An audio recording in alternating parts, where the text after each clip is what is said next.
जैसे आप जी किसी दूसरे शहर में जाते हो, दूर देश पहुंच जाते हो, व्यवसाय करने के लिए, बिजनेस करने के लिए 2 लाख 4 लाख रुपए साथ ले जाते हो,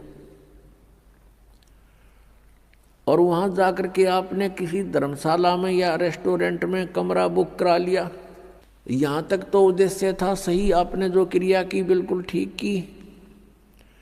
आगे वहां जाकर के उस पूंजी से जो आप मूल धन लेकर गए थे, उससे आपका उद्देश्य था कि व्यवसाय करूं और उसके दुगने तिगने चौगने करूं, 4 लाख के 12 लाख बनाऊं, दुगने करूं 8 लाख बनाऊं। तो उसके लिए प्रयत्न करना चाहिए था। अगर ऐसा करते हो तो आप सही उद्देश्य की पूर्ति कर रहे हो। यदि ऐसा नहीं कर रहे हो, क्या कर रहे हो? जैसे 4 लाख रुपये कोई लेकर गया, रेस्टोरेंट में कमरा बुक करा लिया और खावे पीवे सो जावे, घुट्टी लावे, फिल्म देखे, बढ़िया माल खावे और सो जावे, सारा दिन इधर उधर सैर सपट्टे करता रहे, तो उसकी जो मूल पूंजी थी वो नाश हो रही है, प्रतिदिन घट रही है। और आगे उसका बिजनेस है नहीं, कोई व्यवसाय कर नहीं रहा, तो एक दिन वो 4 लाख रुपए उसके नष्ट होंगे और वो कंगाल होकर के उसको रेस्टोरेंट वाले भी धक्का मार देंगे, बाहर निकाल देंगे। वो निर्धन हो गया, वो कंगाल हो गया। उस पूंजी से उसने दुगने तिगने करने थे, चौगने करने थे, तो वो सेठ बनता, साहूकार कहलाता। आप जी यहाँ आए हो श्वास रूपी पूंजी लेकर, मनुष्य जीवन के जो श्वास, इसकी बहुत कीमत है। परमात्मा कबीर साहब जी कहते हैं, कहता हूँ कई जात हूँ, कहूँ बजा के ढोल, और श्वास जो खाली जात है भाई, 3 लोक का मोल।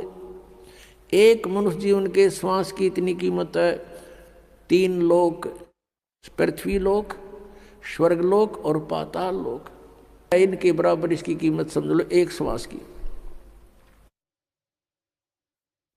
और हम इसका सदुपयोग ना करके दुरुपयोग कर रहे हैं, तो इतनी पूंजी हम बर्बाद कर रहे हैं। इतनी वैल्यू है इस मनुष्य के श्वास की। मनुष्य का जीवन श्वासों से निर्धारित है, और हम इसका सदुपयोग ना करके कितना व्यर्थ कर रहे हैं। तो क्या बताते हैं, ये सौदा करना था अपने श्वासों की, जो सिमरण करना था, जिह्वा से भी जाप करना था, परमात्मा का नाम रटना था, ऐसा ना करके हम इसका दुरुपयोग कर रहे हैं। तो कहते हैं, लोहे जैसा ताव जात है काया देश राही। जैसे लोहे को गर्म कर देते हैं भट्ठी में, और कारीगर उसको तुरंत निकाल करके उसके ऊपर चोटें मारता है, और उस गरम गरम पर चोट मार के वो जो चाहे सो बना सकता है, जिस उद्देश्य के लिए गर्म किया गया वो लोहा। और यदि वो तुरंत चोट नहीं मारता है, कुछ ठंडा हो जाता है, तो उसके ऊपर से सारे गन्ने झाड़ ले, उसका कुछ नहीं बने फिर लोहे का, क्योंकि ठंडा हो गया, बांगा टेढ़ा हो जाए। तो ऐसे ही ये मनुष्य जीवन का लोहा गर्म है, इसमें राम नाम की चोट मार लोगे तो आप इसका उद्देश्य पूर्ति कर लोगे, अन्यथा फिर बांगा टेढ़ा हो जाएगा, ठंडा होकर के कुत्ते गधे सूअर के मुख मिलेंगे आपको। ये सुंदर शरीर मनुष्य वाला नहीं प्राप्त होगा। इसी को पुण्य भी प्राप्त करने के लिए तो भी आपने भक्ति ही करनी होगी, और जिस समय आपको ज्ञान हो जाएगा तो आप तो इस मनुष्य जीवन को यहाँ प्राप्त नहीं करोगे। इसको प्राप्त करने का उद्देश्य सतलोक में होगा, जहाँ फिर कभी मृत्यु ना हो। पुण्यात्माओं, आपके ऊपर मेहर है परमात्मा की। आपको ये अमर कथा, ये अनमोल ज्ञान, ये तत्व ज्ञान जो अभी तक छुपा रखा था, आपको प्राप्त हो रहा है। आपके लिए खजाना दाब रखा था भगवान ने, कबीर भगवान ने, और आपके ऊपर मेहर बख्श दी कि आपको ये ज्ञान दिया जा रहा है। आप यहाँ अपने परिवार को अपना मानते हो, ये आपकी नहीं, ये काल की भूल भुलैया है। आप जीव संज्ञा के अंदर हैं। आपके ऊपर इतना दबाव दे दिया काल भगवान ने, तीनों गुणों के, त्रिगुणमयी माया के द्वारा, के जीव के बस का नहीं है ये। ये तो परमात्मा ने इसको विधि बताई है, इससे एंटीबायोटिक बताई है, इसका सिमरण करने से, सतनाम का सिमरण करने से, सच्चे नाम का। सतनाम सतनाम कोई जाप नहीं है। और ये ज्ञान सुनने से फिर आपके ऊपर ये प्रेशर कम हो जाएगा काल का। परमात्मा हमें याद दिलाते हैं कि लोहे जैसा ताव जात है काया देश राही। ये लोहे के सा ताव मनुष्य शरीर का आपका जा रहा है। और कहते 3 लोक और भवन चतुर्दश शब्दक सौदय आही। ये सब मनुष्य शरीर प्राप्त प्राणी सौदा करने के लिए आए हुए हैं।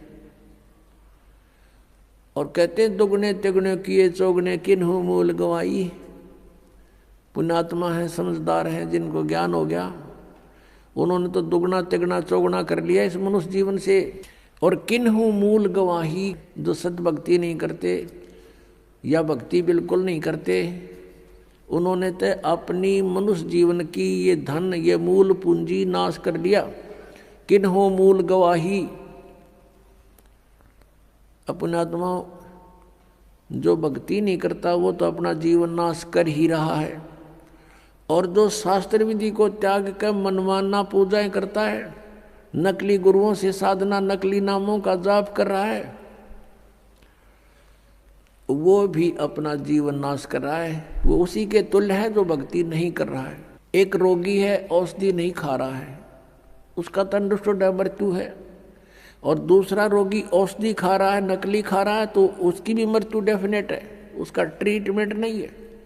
ऐसे ही नकली गुरुओं से, इन झूठे गुरुओं से उपदेश प्राप्त करके प्राणी और इन गलत नामों का जाप करके अपना जीवन नाश कर रहा है।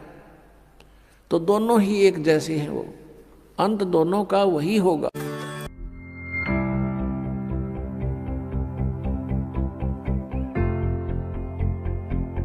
बोलो सतगुरुदेव।